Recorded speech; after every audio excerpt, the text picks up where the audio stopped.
So I bet if we did the I bet if we did the first poll now, you'd be like 85% is the drink emoji, because once we do like small group exercises this late in the day, it just sort of devolves. Have you guys read this book, The 5 Dysfunctions of a Team? Anybody? Raise their hand. Bueller? Other than Dr. Stoll?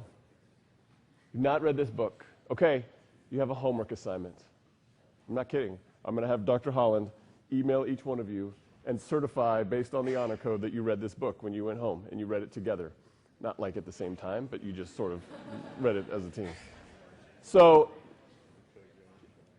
you don't have to answer this question, but there was a method to the madness on having you guys talk a little bit about your culture, right? I think this is the touchy-feely part of the talk, just as a forewarning. Chief year is hard. Chief year will test your soul. It will actually test your relationship with each other. And there will be times where you love the person sitting next to you, you hate the person sitting next to you, you're disappointed in the person next to you, you're proud of the person sitting next to you, et cetera, et cetera, et cetera. What the heck does this have to do with recruiting?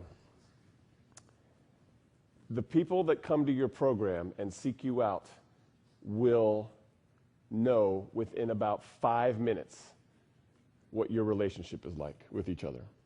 They'll know. You remember. You remember the places you're like, oh yeah, those guys are awesome. And ooh, right? And so, kind of to summarize the day, because the day has given you many, many things to consider, I want you to walk away as partners who are not afraid to be vulnerably trustworthy with each other, right? That's different than what's called predictive trust, and this is what you'll read about in your homework assignment. Predictive trust is, oh, I know what Miller's going to order on the chest pain patient every single time. Or I know his reaction to this problem. There's a different kind of trust that you need to develop with each other, and I'll leave it at that. But when you recruit, if you have that trustworthiness, it will be on display, and your audience is going to want to know about this. What are the relationships like, right? This is the social science part of the talk. A lot of this is not medicine related. This is industry and HR, human resources industry stuff. But they want to know about relationships. How are they cultivated? How does your culture foster positive relationships at your shop? How do you communicate with each other? How you deliver your message will send reverberations on what the day-to-day communication paths are like at your shop. And how does your program make decisions? How do you include or not include the residents in making those decisions? Because ultimately, you're making one of these. You're making a value proposition to a group of strangers.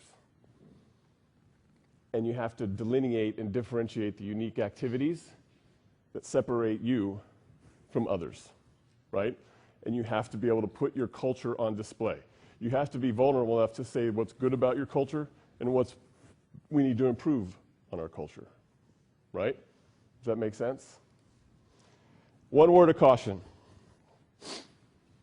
And I actually use this word when I give my little talk to the prospective residents at our site. And that is this. All jokes aside about kind of, I don't know what city it is, and this is my 15th program, et cetera, et cetera. There comes a point where we've probably all felt a little bit like a commodity in all of this. And it's important that whatever you craft and whatever you implement avoids commoditizing people, right? And so don't treat it just like any other day. This is your opportunity to actually, as silly as it sounds, shine. Absolutely, 100%. So do it. All right. All that said, you got another exercise, and then we'll bring it back for the final poll after this. You're task-driven. I want you to figure out if and how you would do something differently during your recruiting day. okay? There's already a template set up for you. It's super easy to just plug and play and do the same thing and give the same slideshow and say the same things and read the same words and show the same video and give the same tour, right? It's like Wonder Bread over and over and over again. How do you reimagine it? Take your culture conversation, and have an honest discussion about what you might do differently and how you're going to take that back to your programmatic leadership to actually get permission to do things differently, right? Ready, set, go.